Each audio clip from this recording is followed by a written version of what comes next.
first grade. Today, as promised, we are going to listen to the last Fox on Wheels story. Remember that in the first Fox on Wheels, we talked about Fox Doctor, didn't we? And in Fox Doctor, Fox had to take care of his sister, and Louise got herself into some trouble, and she fell.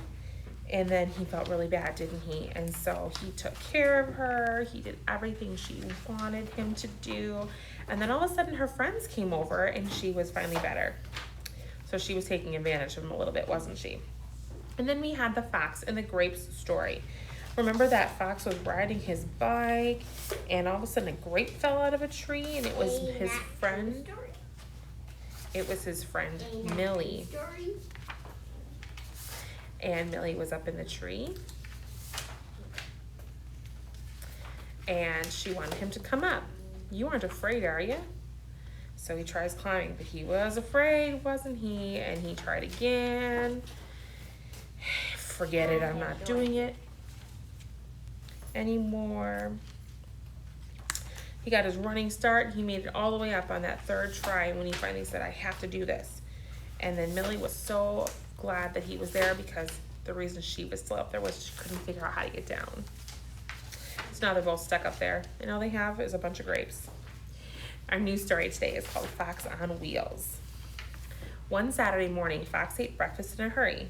I'm off to meet the gang, he said. A gang, in this case, is his group of friends. Hold your horses, said Mom. But we are going to have a bike race, said Fox. You can race later, said Mom. I need some help around here. Doing what? Said Fox. Take your choice, said Mom. You can look after Louise, or you can go shopping. Fox looked at Louise. Too much trouble, he said. I'll shop. Here is the list, said Mom. This will take all day, said Fox. Notice the words in italics here. That's because it wants you to say it with a little bit of expression. Then you must hurry, said Mom. And don't forget the tuna fish for Louise's sandwich. At the market, Fox ran into the gang. They had to shop too. We'll just have to race later, said Fox. Too bad, said Dexter. I have an idea, said Carmen. Why don't we race right now? Great idea, said her friends. Let's race from one end of the store to the other, said Fox. Fine, said the gang. On your mark, get set, go, cried Fox. And the race was on. They're racing with their shopping carts, aren't they? Dexter pulled out ahead. Gangway, he cried. Suddenly, a wheel fell off his cart. Aw, nuts, said Dexter. I'm out of the race. Beep, beep, cried Carmen, and shoppers ran for their lives. Carmen was about to win, but just then her cart crashed into a barrel of pickles. Oh, fudge, she said. Hooray, cried Fox. I won, I won. But some of the shoppers had angry words for Mr. Sloan. Shopping here is dangerous, said nice Mrs. O'Hara. It won't happen again, said Mr. Sloan. When Fox got home, his mom was on the phone. Oh, really? Said Mom. He didn't.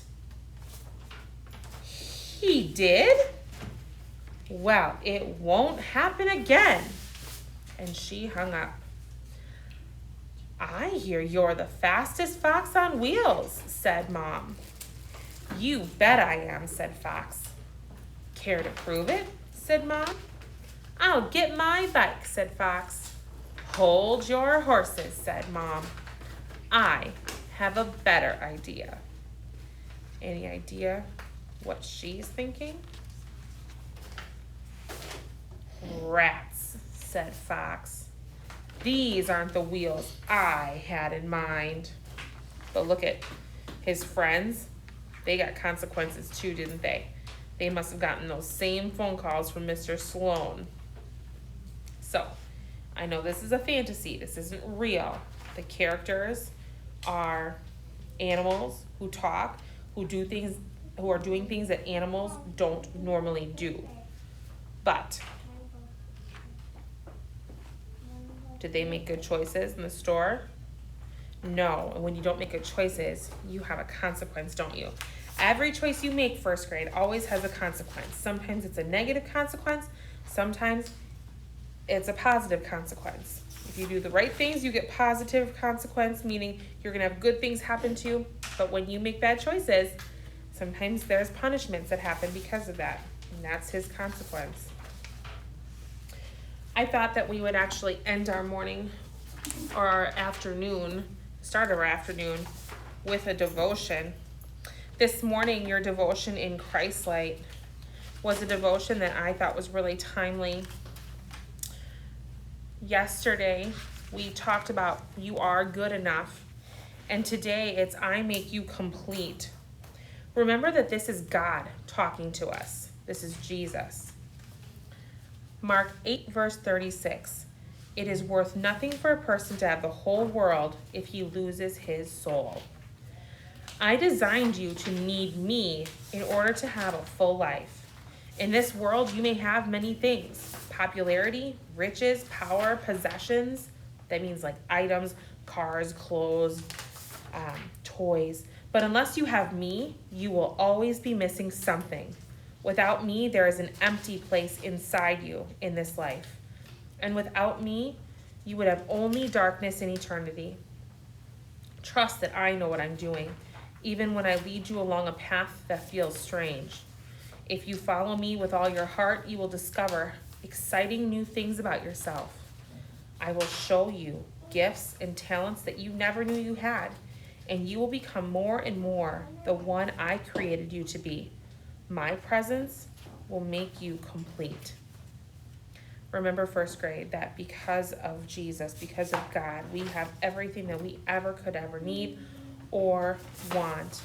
Make sure to stay close to Jesus today and every day. First grade, have a wonderful afternoon. Stay close to Jesus. Make sure you get all of your work done also today. Remember, no excuses. Get it done. Take some time, do a little bit of extra reading. Find some more fun books like Fox on Wheels or other picture books that you have at home. Go to the library, find some books at the library so you can practice your reading. And we will see you back at school tomorrow.